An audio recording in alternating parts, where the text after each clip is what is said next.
말씀은 사사기 15장 15절부터 20절까지 말씀이고요. 우리 한 절씩 교독하도록 하겠습니다. 삼손이 나귀의 턱뼈를 보고 손을 내밀어 집어들고 그것으로 1000명을 죽이고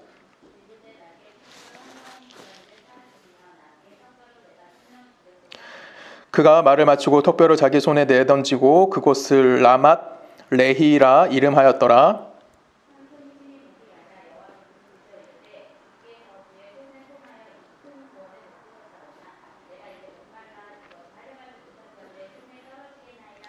하나님이 레이에서 한 우묵한 곳을 터뜨리시니 거기서 물이 솟아나오는지라 삼손이 그것을 마시고 정신을 회복되어 소생하니 그러므로 그 샘 이름을 에낙고레라 불렀으며 그 샘이 오늘까지 레히에 있더라.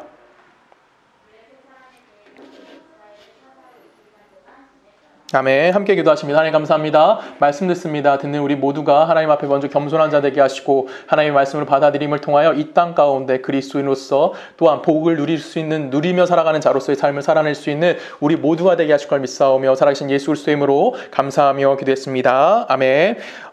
지난주에 이어서 삼손 시간을 봅니다. 다음 주까지 우리 삼손 내용을 함께 보려고 하는데 삼손 이야기의 핵심은 딱 하나입니다. 뭐냐면 말도 안 되는 일을 경험한 삼손의 그 무력함과 아니면 무능력함에도 불구하고 하나님의 열심에 의해 삼손이 어디에 올라가게 됩니까? 히브리서 11장에 그의 이름을 올렸다라는 것이 바로 삼손이 갖고 있는 이야기의 핵심이다라고 지난주에 우리가 잠깐 살펴봤습니다. 우리의 인생도 삼손과 동일하다라고 생각합니다. 우리는 말도 안 되는 구원을 경험한 자들이고요. 결론적으로 하나님께서 우리를 당신의 영광이 찬송이 되는 그 자리까지 인도해 가실 것이라는 것을 우리가 지난주 말씀을 통해서 살펴봤습니다. 그래서 우리는 항상 조심해야 되는 건 뭐냐면 내가 내 삶의 주인이 되고자 하는 것, 내가 내 삶의 왕이 되고자 하는 삶을 살아내는 것이 아니라 하나님의 인도하심을 인정하고 지금 내 삶이 하나님의 은혜 안에 있다는 것을 잊지 않는 삶을 살아야만 한다는 것이죠. 근데 우리는 인간입니다. 그렇기 때문에 우리는 항상 뭐 하는 삶을 살죠? 내가 왕이 되고자 하는 삶을 살아가고 있다는 거예요. 그래서 성경도 끊임없이 인간의 그런 나약함과 인간의 무기력함을 끊임없이 반복적으로 우리에게 보여주고 있습니다. 그래서 성경은 자신이 왕이 되는 삶을 끊임없이 우리에게 보여줌을 통해서 우리가 갖고 있는 인간이 가지고 있는 한계가 무엇이며 인간의 정체성이 과연 어디에 있는지에 대해서 정확하게 우리들에게 계속해서 말씀해 주고 계시다라는 것이죠. 우리 사무엘상으로 갑니다. 제가 읽습니다.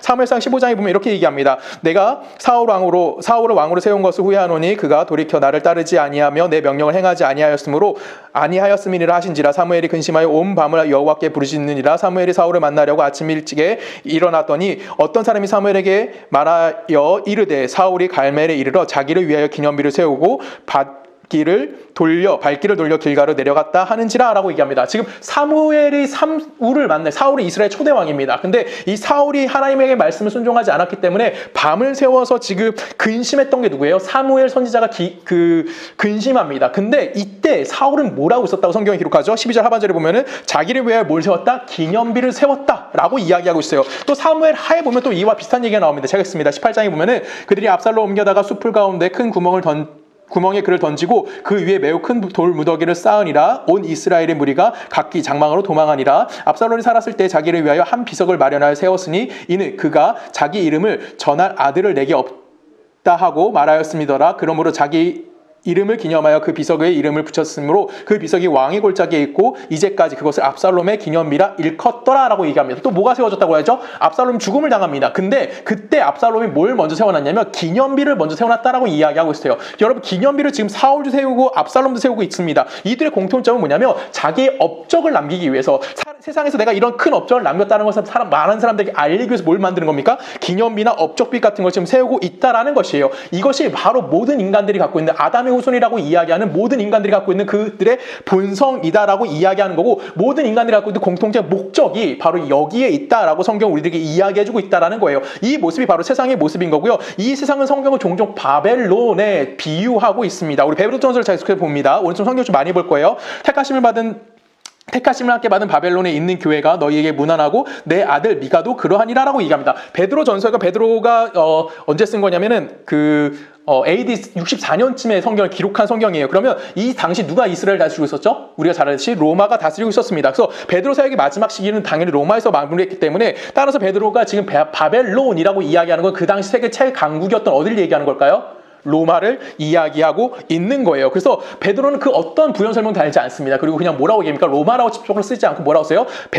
바벨론이라고 부르고 있어요. 또 이 바벨론은 요한계시록 16장에도 기록되어져 있는데 요한계시록 16장에 보면 하나님의 철창에 의해서 진멸된 큰 성읍의 이름이 바벨론이라고 기록되고 있습니다. 이것도 혹시 어디를 가리키는 걸까요? 당연히 로마를 가리키고 있다라는 것을 생각하면 돼요. 그래서 사도들은 이 세상을 어디를 비유하고 있냐면 바벨론으로 비유하고 있다라는 것이죠. 그러면 왜 사도들은 끊임없이 바벨론이라는 것을 이 세상을 바벨론이라는 이름을 갖고 와서 끊임없이 비유를 가지고 이야기해주고 있느냐라는 걸 우리가 고민해볼 필요성이 있습니다. 여러분 바벨이라는 단어가 가장 먼저 나온 단어를 우리가 당연히 알다시피 어딜까요? 창세기 12장에 나오는 바벨탑, 11장이죠. 11장에 나오는 바벨탑 사건을 우리가 살펴보면 돼요. 근데 이 바벨탑이 세워진 장소가 어딜까요, 여러분? 우리는 그냥 신할평지라고 생각을 해요. 그럼 신할평지의 주인은 누굴까요? 성경 계속 좀 살펴볼게요. 창세기 10장 갑니다. 우리 한 절씩 교독하도록 해볼게요.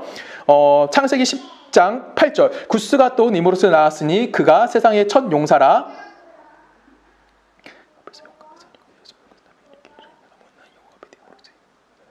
그가 나라를 신할 땅과 바벨과 에렉과 아깝과 갈레에서 시작되었으므로 라고 이야기합니다. 지금 구스의 아들 누가 나와요? 니므롯이라는 사람이 나오고 니므롯은 누구라고 표현합니까? 여호와 앞에 용감한 사냥꾼이 되었다라고 하면서 하나님 앞에 어떤 용사됨에 대해서 이야기하고 있어요. 그때 우리가 딱 봤을 때 니므롯이 딱 나쁜 것 같은 느낌이 들지 않습니다. 근데 이 여호와 앞에서라는 이 단어가 굉장히 중요한데 이 앞에서라는 단어가 니푸네라고 써요. 말 그대로 면전이라는 뜻을 갖고 있는데 이 누구죠? 그 니므롯이 갖고 있는 뜻이 뭐냐면 배신자라는 뜻이 갖고 있습니다. 그러면 하나님 앞에 니므롯은 뭐가 돼 있다는 거예요? 배신자라고 갖고 있다는 건데 그 땅이 누구의 땅이라는 거예요? 지금 바벨탑이 세워진 땅이 니므롯의 땅이라고 지금 성경은 이야기하고 있다라는 거예요. 그래서 하나님께 대항했던 자가 뭐라는 겁니까? 대항했던 곳이 어딜 얘기하는 거예요? 바로 니므롯이라고 이야기하는 거고 니므롯의 땅이 어디라는 겁니까? 그것이 바벨인 거고 그곳에 무엇이 세워지는 거예요? 바벨 탑이 세워지고 있다라는 거예요. 즉 바벨론이라는 것은 뭘 상징하는 거냐면 하나님께 대항하는 자, 즉 자신이 왕이 되어가지고 이 세상의 영웅적인 모습을 가지려고 노력하는 것, 내가 이 세상의 주인이라는 것을 가지고 싶어하는 모습을 드러내는 단어가 바로 바벨론이라는 단어가 표현될 수 있습니다. 그래서 미가는 그 메시아가 이 땅에 왔을 때 이 바벨론이 어떻게 된다라고 우리들이 이야기해 주는지 한번 볼게요. 미가서 2장으로 갑니다. 5장으로 갑니다. 5장 2절.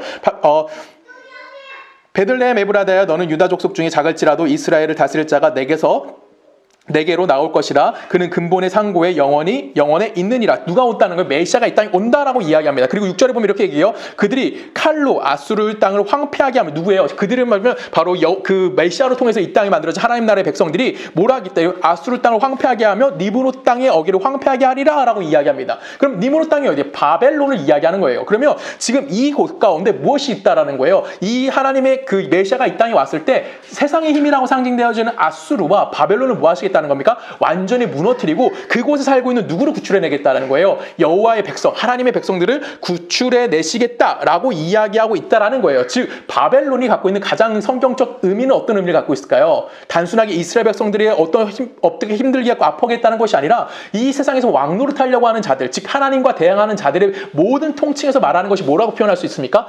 바벨론이라고 이야기할 수 있어요. 자기의 이름과 자기의 뜻을 이루기 위해서 노력하는 자들, 이 세상의 힘을 가지기 위해서 노력하는 모든 것들이 다 뭐라고 표현할 수 있냐면 바벨론이라고 표현할 수 있다라는 겁니다. 그래서 그 하나님께서 뭘 부시는 겁니까? 이 세상이라고 상징되어지는 바벨론을 부시시고 그 백성, 당신의 백성들을 뭐 하시는 거예요? 그곳에서 구출해내시는 것. 이건 우리는 뭐라고 표현하는 겁니까? 하나님의 열심이라고 이야기하는 거고 그 하나님의 열심에 의해서 구원받은 자들은 어떤 삶을 살아갈 수밖에 없을까요? 성경 우리들에게 계속해서 이렇게 이야기합니다. 히브리서 11장 갑니다. 히브리서 11장 제가 읽습니다. 믿음으로 아브라함이 부르심을 받았을 때에 순종하여 장래 유업을 받을 땅에 나아갔을 때 갈 바를 알지 못하고 나아갔으며 지금 아브라함이 뭘 받았다는 거? 믿음으로 구원받았는 이 아브라함이 믿음으로 9절 갑니다. 믿음으로 그가 이방 땅에 있는 것 같이 약속의 땅에 거류하여 동일한 약속을 유업으로 함께 받은 이삭 및 야곱과 더불어 장막에 거하였더라.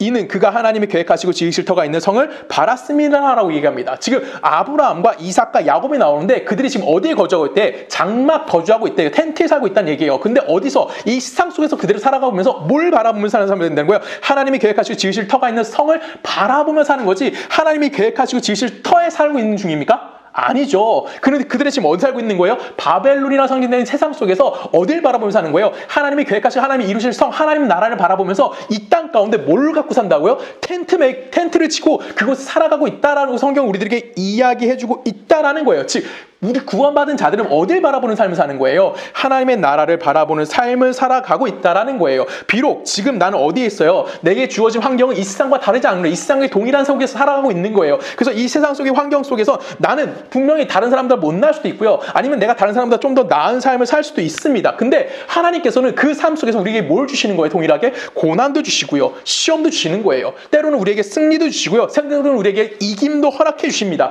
그래서 우리가 요구하는 삶의 자세대로 살아가는 것이 아니라 하나님이 이루고자 하시는 것, 즉 하나님 성경대로 이야기하면 하나님이 계획하시고 하나님이 지으실 터가 있는 성에 들어갈 삶에 알맞은 삶을 살아가는 자로서 우리를 뭐 하시는 거예요? 이끌어 가시고 계시다라는 거예요. 그래서 우리 끊임없이 어딜 바라보니까 하나님 나라를 바라보는 삶을 살아가는 존재이다라는 것입니다. 이것은 우리는 조금 쉬운 말로 이렇게 표현할 수 있어요. 하나님의 간섭하심이라고 이야기할 수 있습니다. 오늘 본문에 등장하는 삼손도 역시 어떤 걸 받은 거예요? 하나님의 간섭하심을 받은 거예요. 그 간섭하심 우리가 설명을 통해서 살펴봅니다. 13장 갑니다. 13장 25절에 보면 25절이에요. 13장 25절. 제가 잘못 썼네요. 13장 25절에 보면 소라와 에스다올 사이에 마하네덴에서 여호와의 영이 그를 움직이기 시작하셨다라고 얘기합니다. 그러면 지금 그 삼손은 누가 함께하고 있다라는 거예요? 여호와의 영, 하나님의 영이 지금 누구와 함께했다는 거야? 삼손과 함께하고 있어라고 성경은 먼저 우리들에게 제시해주고 있는 거예요. 뿐만 아니라 우리 지난주 성경 읽어볼 거야. 다시 한번 읽어볼까? 지난주 읽었던 말씀. 그때 블레셋 사람들 14장 4절이에요. 이스라엘 다스린 까닭에 삼손이 틈을 타서 블레셋 사람을 치려함이었으나 그의 부모는 이 일이 여호와께로부터 나온 것인 줄을 알지 못하였더라. 지금 삼손이 그 딥나 여인과 결혼하려고 했던 주된 목적은 뭐야? 하나님께로부터 그것이 나왔다라는 거예요. 삼손이 힘이 좋고 삼손이 능력이 있기 때문에 그런 일을 행했던 것이 아니라 삼손은 누구와 함께 때문에 하나님이 그와 함께 했기 때문에 뭐 하는 겁니까? 뭐 한 거예요? 그가 살아가는 삶 속에서 하나님의 영향력이 드러나는 삶을 살아가는 모습이 우리에게 보여주고 있다는 거예요. 근데 삼손이 하나님의 영이 함께하고 있다는 걸 누구만 알았을까요? 지금 성경대로 누구도 몰랐다는 거예요. 그의 부모들도 알지 못했다는 거예요. 지난주 말씀 생각해 볼까요? 지난주에 삼손이 딥나의 여인과 결혼하기 위해서 그 부모님과 함께 어디로 가고 있었습니까? 그 딥나로 내려가고 있었어요. 가다가 누굴 만납니까? 젊은 사자를 만나요. 젊은 사자는 뭘 상징할까요? 당연히 세상의 강력한 힘을 상징하는 겁니다. 그 세상의 강력한 힘을 누가 죽이게 되죠? 삼손이 그 염소 입을 찢듯이 그 사자의 입을 찢어 죽여버립니다. 여기까지는 삼손의 능력이라고 오케이 인정할 수 있어요. 근데 삼손이 다시 그 자리에 가서 어떤 일이 발생하게 되죠? 그 죽은 사자에게서 무엇이 나와요? 꿀이 나와요. 그 꿀을 누구에게 줍니까? 부모님에게도 줘요. 부모님도 분명히 경험은 합니다. 근데 그것이 하나님부터 시작된 일이라는 것을 이해했을까요? 못했을까요? 전혀 이해하지 못했어요. 죽은 사자의 몸에서 꿀이 나왔다는 것을 그 꿀은 먹어보긴 했지만 그것이 사자의 몸에서 나왔다는 것을 그의 부모들은 절대 알지 못했다라는 뿐만 아니라 누구죠? 블레셋에 살고 있던 딥나 지역에 살고 있던 젊은 사람 30명도 역시 수수께끼를 냈었지만 그거의 답을 찾지 못했고요. 딥나 여인도 역시 뭐 한 거예요? 그 답을 알아낼 수가 없었다는 겁니다. 오직 누구만 그걸 아는 거예요. 직접 그것을 경험한 누구만? 삼손만 그것이 하나님부터 시작되었다는 것을 알고 있다는 것을 우리들에게 이야기해 주는 거예요. 즉 삼손이 말도 안 되는 경험, 이 세상 사람들은 아무도 경험할 수 없는 걸 누구만 경험한 거야? 삼손만이 그것을 경험했다라고 성경은 우리들에게 이야기해주고 있다라는 거예요. 이것이 바로 우리도 동일하게 경험한 뭐예요? 세상에서 이해할 수 없는 말도 안 되는 일을 경험한 것이 무엇입니까? 바로 구원이다라고 이야기하는 겁니다. 그럼 여기서 질문 하나 해볼게요. 여러분 구원 받으셨습니까? 하면 모두 다 아멘 할 거예요. 여러분 제가 구원 받은 거 여러분 아십니까? 여러분 제가 구원 받으셨을까요? 구원 받으셨을까요? 받았을까요? 그쵸? 여러분들 구원 받았겠지라고 생각은 하실 거예요. 근데 제가 구원 받은지 안 받은지 누구만 알 수 있는 거예요? 저만 알 수 있는 거예요. 이해 가시죠? 구원이라는 것은 내가 구원받았다고 세상 사람들 앞에 소리치고 내가 세상에 나가서 어떤 그런 한 이슈를 만든다고 할지라도 내가 구원받았다고 어떤 기적을 베푼다고 할지라도 세상 사람이 내가 구원받았다는 것을 인정해 줄 사람은 아무도 존재하지가 않습니다. 오직 나만 그 사실을 알고 있는 거예요. 나에게 찾아오신 하나님을 경험한 나만 그 사실을 이해할 수 있는 거고요. 내가 구원받았다는 것을 고백할 수 있게 되어지는 거죠. 그럼 여러분 질문 하나 해볼게요. 여러분 삶이 구원받은 자처럼 살고 있습니까? 라고 질문하면요. 우리는 100이면 100 다 뭐라고 얘기하죠? 나는 구원받지 못한 것처럼 죄인처럼 살아가고 있습니다. 라고 이야기해요. 그럼 내가 어떻게 구원받은 걸 인정할 수 있느냐라는 것이죠. 이건 매우 간단합니다. 제가 여러 번 말씀드렸는데 여러분 우리가 죄를 짓는데 마음이 불편하잖아요? 그럼 여러분 뭘 받으신 겁니까? 구원 받으신 거예요. 이거는 간단하게 내가 구원을 확인할 수 있는 방법이에요. 예전에는 내가 예수를 몰랐을 때는 정말 아무런 꺼리낌이 없이 지었던 죄였는데 예수를 알고 난 다음부터 자꾸만 마음에 뭐가 생기는 거예요? 자책이 드는 거고요. 내가 왜 이런 일을 했지 하고 후회를 하게 된다는 거죠. 이렇게 되어지는 것이 뭐라는 거예요? 내 안에 성령님이 계시다는 성경적 근거라는 겁니다. 왜 그러면 요한복음 16장에 보면 이렇게 표현하고 있어요. 그는 보혜 성령을 말합니다. 16절 8절에 보면 그가 와서 죄에 대해 의에 대하여 심판에 대한 세상을 책망하시니라. 그럼 세상이 알지 못하는 죄에 대해서 누구만 알고 있는 거야? 성령 받은 나만 그것을 뭐하고 있다는 거예요? 알고 있는 거고요. 죄에 대해서는 또 뭐만, 의에 대해서는 뭐만 알고 나만 그것을 알 수 있는 거고요. 심판에 대해서 역시 나만 그것을 알 수 있다는 거예요. 왜? 내 안에 무엇이 존재하기 때문에 성령님이 존재하고 있기 때문에 이 세상에서는 아무런 문제되지 않는데 내가 죄를 짓는 것에 뭐 하게 되는 거예요? 점점 민감해지는 거고요. 내가 그것이 죄라는 사실을 알아갈 수 있게 되어지고 있다라는 겁니다. 이것이 우리가 구원받았다라고 이야기할 수 있는 근거가 되는 거고요. 그것이 증거로서 우리들에게 다가와진다는 겁니다. 이것만이 내가 구원받았다는 사실에 대해서 확증할 수 있는 방법입니다. 그런데 우리는 자꾸만 하나님의 구원을 어디로 확인하고 싶어 합니까? 내 환경적 변화 아니면 내 조건의 변화를 통해서 그것이 어떠한 구원이 내게 다가왔다라는 것을 원하고 있다는 거예요. 아가서 말씀해 봅니다. 아가서 1장을 합니다. 예루살렘 딸들아 내가 비록 검으나 아름다우니 게달의 장막 같을지라도 솔로몬의 휘장과 같구나 라고 이야기합니다. 이건 누구에 대해서 얘기해요? 술람미 여인에 관련된 이야기입니다. 여러분 술람미 여인은 솔로몬의 사랑을 받은 한 여인입니다. 그쵸? 솔로몬의 사랑을 받은 한 여인인데 이 여인이 원래는 뭐였어요? 흑인이었어요. 그쵸? 네가 검으나 그 다음에 그들의 그 뭐라 그랬죠? 게달의 장막 그 술람미 여인의 피부는 어떻다는 거예요? 말 그대로 게달의 장막은 뭐예요? 그냥 들판에 있는 그 유목민들이 쓰던 장막이에요. 그 장막이 해졌잖아요. 좋을 수 없잖아요. 근데 그것이 뭐래요? 휘장과 같이 아름답다라고 지금 이야기하고 있는 거예요. 그러면 이 술람미 여인이 솔로몬의 사랑을 받고 그가 흑인이었다가 백인이 되나요? 아니죠. 또한 그의 피부가 게달의 장막같이 정말 거칠었던 그의 피부가 아니면 굉장히 좋아지나요?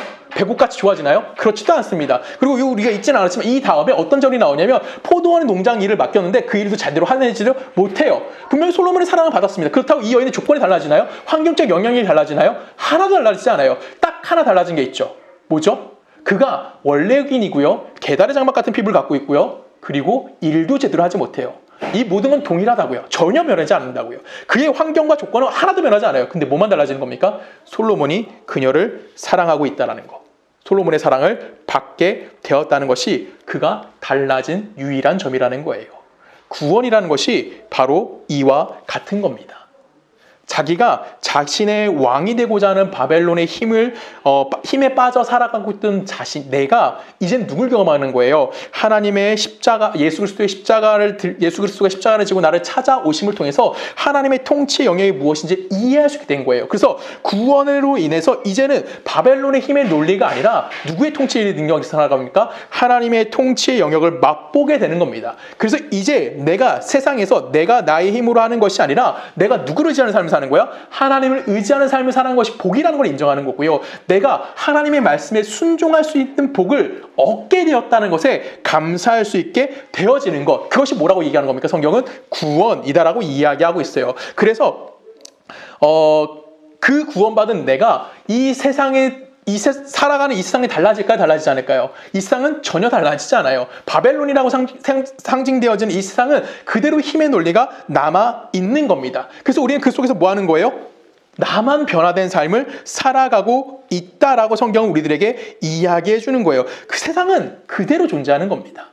내가 구원받았다고 이 세상에 갑자기 하나님 나라가 되는 것이 아니에요. 내 안에 무엇이 계시는 거예요? 성령님이 계시는 거고요. 그 성령으로 인해 내가 예수 그리스도가 찾아와 주셨다는 것을 인정할 수 있게 되어지는 삶을 살 수 있게 되어지는 것. 그것이 무엇입니까? 구원받은 자로서의 삶이라는 거예요. 여러분, 그러면 내가 구원받은 자로서 죄 안 짓습니까? 죄 짓죠. 비록 나는 죄를 짓는 삶을 그대로 살아갑니다. 그리고 나는 하나님을 배신할 거고요. 예수를 조롱하는 사람도 살아갈 거예요. 근데 이미 내 안에 누가 찾아오셨습니까? 예수 그리스도의 십자가의 대속의 은혜가 찾아와 주신 거고요. 그래서 그 은혜를 경험한 하나님의 백성의 삶을 동시에 죄를 지면서 뭐 하는 중인 거예요? 우리는 살아가고 있다라는 거예요. 우리가 성령을 통해 누구를 알았기 때문에 하나님을 알았고 예수 그리스도를 알고 있기 때문에 그런 거예요. 그래서 여러분 구원받은 우리가 죄를 지면 뭐 한 거예요? 마음이 아픈 거고요.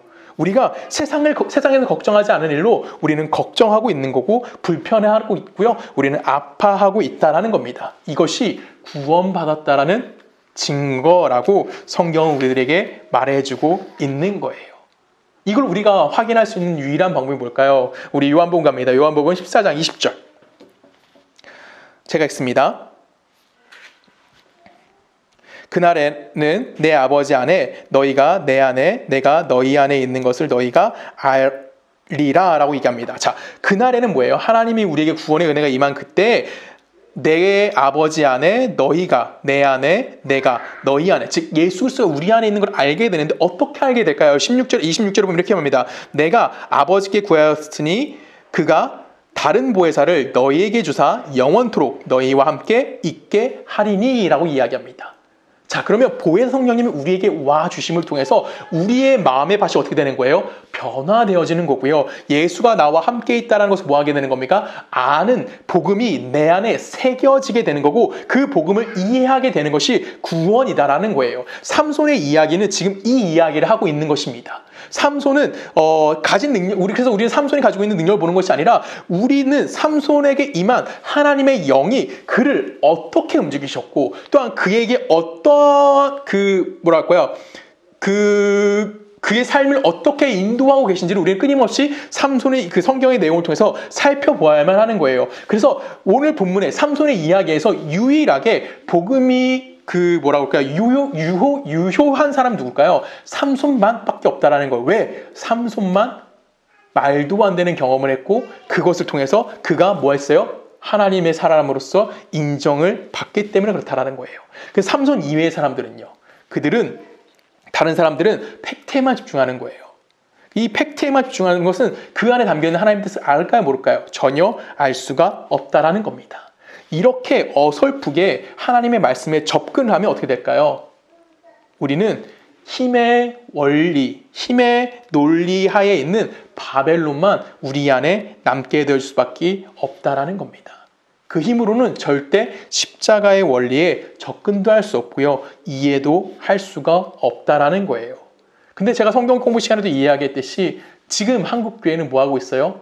이성의 능력으로 자꾸만 구원의 신비를 풀어내려고 하고요. 그렇게 풀어낸 자신들이 옳다고 주장하는 사람들이 너무나 많아지고 있다라는 겁니다.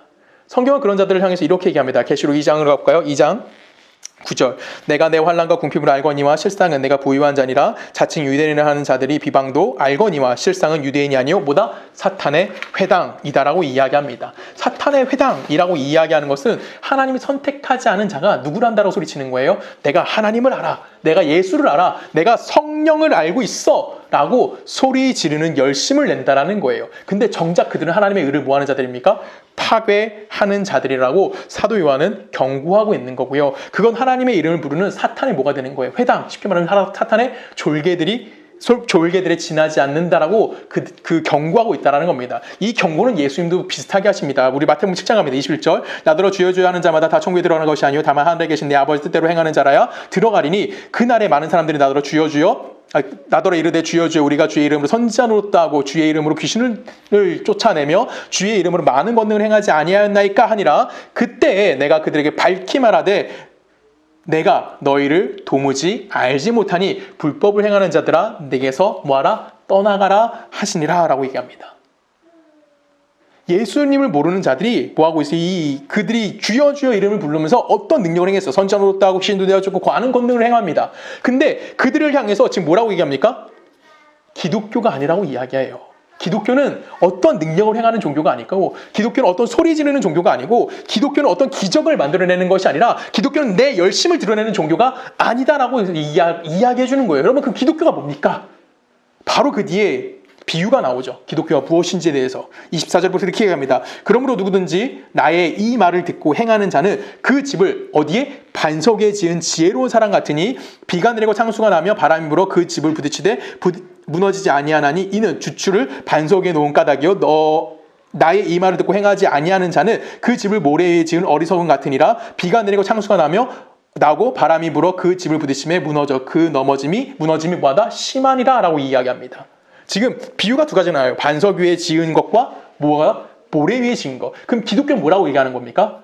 반석 위에 세워진 것, 반석 위에 집을 짓는 것이 뭐라고 얘기하는 겁니까? 기독교라고 이야기하는 거예요. 모래 위에 자기네 힘으로 완벽한 집을 지어봤자 바벨론의 힘이 공격해오면, 세상의 풍파가 밀려오면 그건 뭐 할 수밖에 없어요? 아무리 완벽하게 지은 집이라고 할지라도 그것은 무너지고 만다는 겁니다. 그렇지만 반석 위, 하나님 위에, 예수 그리스도 위에, 십자가 위에 지은 집은 어떻게 된다는 거예요? 그 집이 판자를 지은 어떤 학고방 같은 집이라고 할지라도 그 세상의 공격, 바벨론의 공격 속에서 그 집은 절대 무너진답니까? 무너지지 않습니까? 무너지지 않는다라고 이야기하는 거예요. 비록 지은 걸 헛되게 지을 수도 있어요. 비록 지은 걸 못나게 지을 수도 있어요. 판잣집으로 지을 수도 있다고요. 근데 그 기둥이 어디 있다고요? 하나님의 말씀, 예수 그리스도의 십자가 위에 있기 때문에 무너지지 않는다라고 이야기하는 겁니다. 비록 세상에서는 하찮아 보일 수 있다고요. 세상에 봤을 때 손가락질 받을 수 있는 정말 말도 안 되는 모습일 수도 있다고요. 근데 그 사람은 어떤 사람입니까? 하나님의 말씀을 듣고 행한 자라는 거예요. 이해 가십니까? 우리의 환경이 어떤 놀라운 걸 드러내는 것이 아니라, 예수 믿고 내 환경이 정말 드라마틱하게 변화되는 것이 아니라, 예수를 믿고 내가 그의 말씀에 뭐하는 자가 되는 거예요? 순종하여 하나님의 말씀을 행하는 자이기 때문에 이 세상이 나를 공격해도 무너뜨리지 않을 수 있다고 얘기합니다. 반면에 모래 위에 집을 지은 사람은 뭘까요? 하나님 말씀 듣는 자예요. 근데 그들이 하나님의 말씀대로 뭐 하지 않았습니까? 행하지 않고 자기 뜻대로 행한 자라는 겁니다. 그래서 구원은 인간이 내놓은 그 어떤 것들로 절대 다가갈 수가 없는 것이 뭐라고 얘기하는 거예요? 구원이다라고 이야기하는 겁니다. 우리 다시 본문에 돌아와 봅니다. 수수께끼를 낸 삼손이 결국 졌어요. 그래서 화가 엄청납니다. 이 일로 인해서 장인이 그 삼손의 부인 딥나 여인이라고 나오는 그 여인을 그 동무에게 줘버려요.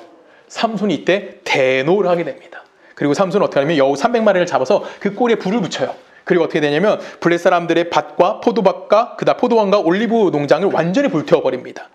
그랬더니 블레 사람들이 더 화가 나는 거예요. 그래서 뭐가 될까요? 그의 장인과 그의 그 부인이었던 딥나 여인을 잡아서 불태워 죽여버립니다.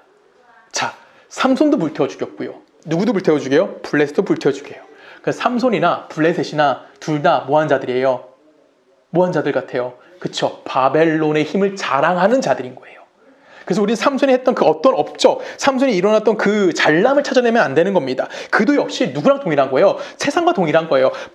블레셋과 다를 바가 없는 자라는 거예요. 그렇음에도 불구하고 그는 누구의 은혜를 경험한 거예요? 하나님의 은혜를 입어서 구원을 선물로 받은 자인 거고요. 그래서 역사 속에 자신의 육적 자의 죽음을 경험하고 믿음의 조상의 대열에 올라간 자가 누구라는 겁니까? 바로 삼손이다라고 성경은 우리에게 이야기하고 있어요. 그래서 오늘 본문에서 그는 나귀 턱뼈로 이제 하나님을 대적한다고 하는 블레셋 사람 1000명을 죽여 승리를 거둬들이게 됩니다. 그리고 오늘 본문이 시작되는 거예요. 오늘 본문으로 다시 한번 읽어볼게요. 여러분 제가 지면이 좀 적어가지고 다시 그 본문, 아까 그 성경 본문으로 다시 돌아갈게요. 15장 15절 제가 다시 있습니다. 삼손이 나귀의 새 턱뼈를 보고 손을 내밀어 집어들고 그것을 1000명을 죽이고 이르되 나귀의 턱뼈를 한 더미 두 더미 쌓았으며 나귀의 턱뼈로 내가 1000명을 죽였도다 하니라. 그가 말을 마치고 턱뼈를 자기 손으로 내던지고 그곳을 라맛 레히라 이름하였더라 라고 얘기합니다. 삼손이 지금 1000명을 죽였어요. 그리고 마지막에 자기 손에 잡고 있던 턱뼈를 딱 던지면서 뭐라고 했다고? 그 자리를 라맛 레히라고 하면서 그 라맛 레히가 뭘 상징하는 걸까요? 이 뜻이 뭘까요? 라맛 레히가 턱뼈로 쌓은 무덤이란 뜻이에요. 무섭죠? 삼손이 그럼 이 턱뼈로 쌓은 무덤 뭘 상징할까요? 내가 내 힘으로 이 사람들 1000명을 죽였고 그 위에 턱뼈들을 쌓았어 라고 이야기하는 거예요. 마치 누구랑 똑같은 겁니까? 사울이 그의 업적비를 세웠던 거나 압살롬이 어떤 비석을 만들어 놓았던 거나 삼손이 지금 라말레히라고 외쳤던 이 모습이 뭐랑 동일한 거예요?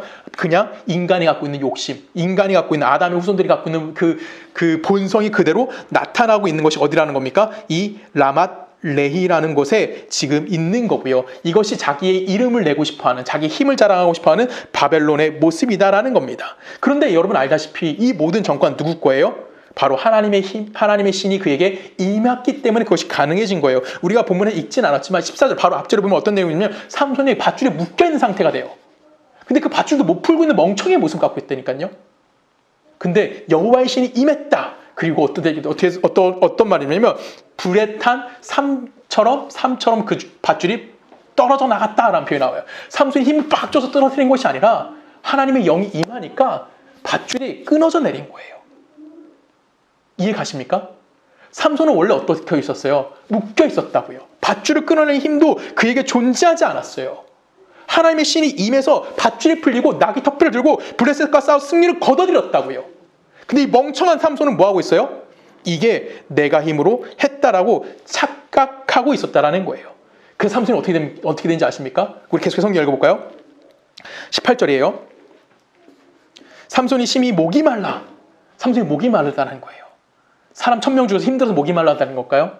아니죠. 그가 인간이 쌓은 업적 앞에서 뭐 할 수밖에 없다는 거예요. 절대 생명을 만들어낼 수 없다는 걸 보여주는 거예요. 그래서 뭐라고 됩니까? 계속 있습니다. 삼손이 시기 몰라 여호와께 부르짖어 이르되 주께서 종의 손을 통하여 이 큰 구원을 베푸셨사오니 내가 이제 목말라 죽어서 할례 받지 못한 자들의 손에 떨어지겠나이다 하니 하나님 레이에서 한 우묵한 곳을 터뜨리시니 거기서 물이 솟아나오는지라 삼손이 그것을 마시고 정신을 회복하여 수생하니 그러므로 그 샘 이름을 에낙고레라 불렀으며 그 샘이 오늘날까지 레이에 있더라 라고 얘기합니다.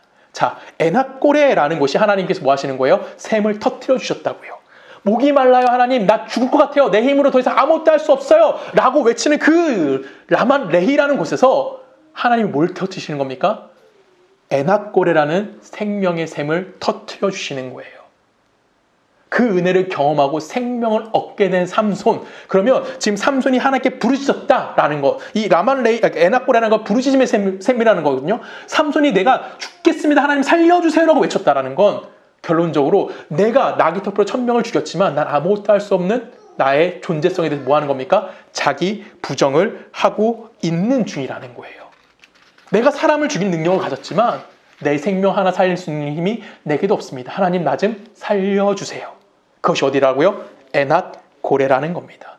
삼손이 세운 라맛레히라는 곳에서 하나님의 생명의 에낫고레를 터뜨리면서 그 삼손이 세운 그 업적으로는 절대 생명을 만들어낼 수 없다는 것을 알려주시는 거고요. 그가 하나님께 부르짖게 하심을 통하여 뭐 하게 되는 겁니까? 자기 자신에 대해서 철저한 부인할 수 있게 만들어 주셨다는 거예요. 이것이 예수로 인해서 생명을 얻게 된 우리의 삶의 현장에서도 되풀이 되어지고 있는 내용이라는 겁니다. 우리 요한복음 갑니다. 요한복음 6장 가볼게요. 53절. 예수께서 이르시되 내가 진실로 진실로 너희에게 이르노니 인자의 살을 먹지 아니하고 인자의 피를 마시지 아니하면 너희 속에 생명이 없느니라. 내 살을 먹고 내 피를 마시는 자는 영생을 가졌고 마지막 날에 내가 그를 다시 살리리니 내 살은 참된 양식이요 내 피는 참된 음료로다. 내 살을 먹고 내 피를 마시는 자는 내 안에 거하고 나도 그의 안에 거하니라. 살아계신 아버지께서 나를 보내심에 내가 아버지로 말미암아 사는 것 같이 나를 먹는 그 사람도 나로 말미암아 살리라. 아멘. 삼손이 블레셋 사람 1000명을 죽이는 공로를 세운 것은 하나님의 신이, 하나님의 영이 그에게 임한 결과입니다. 그가 갖고 있는 어떠한 힘, 그가 갖고 있는 놀라운 힘을 가지고 이긴 것이 아니라는 것이죠. 우리의 삶도 우리가 가진 어떤 것으로 내 안에서 바벨론이 되고자 하는 그 어떠한 힘을 절대 이겨낼 수가 없는 거예요. 누가 우리 안에 들어와야 되는 겁니까? 예수가 내 안에 들어와 내 삶의 주인이 되실 때 그때 우리는 비로소 뭘 할 수 있는 겁니까? 내 자신에 대해서 자기 부인이 가능해지는 것이고요. 내가 하나님의 백성으로 삶을 살아갈 수 있게 되어지는 겁니다. 그게 바로 57절 말씀이에요. 다시 한번 읽어볼까요? 살아계신 하나님께서 나를 보내심에 내가 아버지로 말미암아 산 것과 같이 나를 먹는 그 사람도 나로 말미암아 뭐한다? 살리라. 우리는 누굴 통해 살 수 있다는 겁니까? 예수 그리스도를 통해서 살 수 있게 되는 거고요. 이 모든 것들은 결론적으로 뭐 하는 겁니까? 하나님의 열심의 결과이다라는 거예요. 그럼에도 불구하고 우리는 자꾸만 라만 레이를 외치죠. 하나님 내가 이만큼 했습니다. 하나님 내가 이 많은 것들을 드러냈어요. 근데 그 외침 속에 하나님 우리에게 뭘 만들어 주십니까? 에낫 고레를 열어주시는 거예요. 하나님이 나를 부르짖음을 들으시고 대적을 물리치시고 나에게 생명의 생수를 주셨다 라고 고백할 수 있는 자들이 뭐가 되는 겁니까? 구원받은 성도인 우리의 삶이다라는 겁니다. 그래서 우리는 아직 완전히 하나님의 말씀에 순종할 수가 없습니다. 저 역시 하나님의 말씀에 순종할 수 없고요. 우리와 저와 함께 예배드리는 우리 모두는 하나님의 말씀에 절대 순종할 수 없고 항복한 인생 절대 될 수가 없습니다. 아직은. 그래서 우리는 뭐하고 있는 거예요? 계속해서 하나님을 향해서 걸어나가는 삶을 조금씩 살아가는 거예요. 그 속에서 우리는 끊임없이 라만 레이를 외칠 겁니다. 하나님, 내가 이만큼 했잖아요. 하나님, 나 이만큼 했어요. 하나님 앞에 이렇게 많은 걸 자랑하고 싶어요. 라고 이야기할 수 있어요. 하지만 그 자리에서 하나님은 우리에게 에낫 고레의 고백을 드러내시고야 마실 겁니다. 우리는 삼손과 동일하게 이 세상에서 가장 힘이 센 사람이 되고 싶기도 하고요. 아니면 가장 그 부유한 사람이 되고 싶기도 할 겁니다. 아니면 요즘 가장 핫한 사람 누구죠? 한강이죠. 그죠? 노벨 문학상을 받은 한강처럼 엄청난 업적을 만들어내고 싶기도 할지도 모릅니다. 하지만 그 자리에서 하나님이 우리에게 생수를 주시지 않으면 우리는 뭐 할 수가 없는 거예요? 살 수 없는 존재임을 알게 하시기 위해서 오늘 우리에게 삼손의 이야기를 하나님께서 허락해 주신 거예요. 삼손의 힘을 부러워하지 않았으면 좋겠습니다. 그 역시 그 힘으로 히브리서 11장에 이름을 올린 자가 아닙니다. 그에게 부어진 은혜로 말미암아 믿음의 조상의 자리에 올라가 있는 자인 거예요. 그에게 찾아오신 하나님의 열심이 그의 이름을 성경에 남게 해 주셨다라는 겁니다. 그 믿음의 자리인 에낙 고레의 현장이 바로 오늘 우리가 살아가고 있는 삶의 현장이길 원합니다. 나이가 세우고자 하는 어떤 업적 때문에 하나님에게 다가가는 것이 아니라 그 업적을 세웠음에도 불구하고 그 안에는 어떤 생명을 만들어낼 수 없다는 것을 이해하게 만들어주시는 거. 그래서 하나님 나 좀 살려주세요라고 외칠 수밖에 없게 하나님 우리를 뭐 하시는 겁니까? 인도해 가시는 거예요. 그것이 하나님의 열심인 거고 그 열심의 현장이 바로 어디입니까? 에낙 고레의 힘을 인정하길 원합니다. 그래서 하나님의 은혜 안에서 그 은혜에 감사하며 살아갈 수 있는 우리 서초동래교회 성도님들이 되기를 주님의 이름으로 간절히 부탁드립니다. 우리 함께 기도하십니다. 사랑의 말씀 아버지 하나님 감사합니다. 하나님이 우리를 사랑하시고 우리를 복되게 인도하여 주시니 너무나 감사합니다. 삼손은 나귀 턱뼈로 블렛 사람 1000명을 죽이고 라만 레이라고 자신의 이름을 남기려고 했습니다. 하지만 그 현장에서 죽음의 위기 가운데 놓인 삼손은 하나님께 부르짖습니다. 하나님, 나 좀 살려주세요. 하나님 거기에 작은 샘 하나를 터뜨리셔서 그에게 생명을 공급해 주십니다. 이 에낫 고레의 은혜 안에 오늘 살아갈 수 있는 우리 모두가 되어지기 원합니다. 내 힘과 내 열정과 내 노력으로 어떤 구원에 이르렀다고 자랑하는 것이 아니라 바벨론의 힘을 가지고 하나님에게 다가갔다고 자랑하는 것이 아니라 하나님 앞에 철저하게 자기 자신을 부인하며 그 삶을 살아가고 있다는 것을 고백하는 그 성도의 삶을 살아낼 수 있는 우리 서초동래교회가 될 수 있도록 우리와 함께하여 주시옵소서. 이제는 우주 예수 그리스도의 은혜와 성부 하나님의 사랑과 성령님의 내주되심이 하나님의 백성으로서 에낙 고레의 은혜를 누리며 살아가기를 소원하는 우리 서초동래교회 모든 성도님의 삶과 그들의 가정과 그들의 직장과 그들이 살고 있는 모든 나라 가운데 지금부터 영원히 함께 하시기를 간절히 축원하옵나이다. 아멘.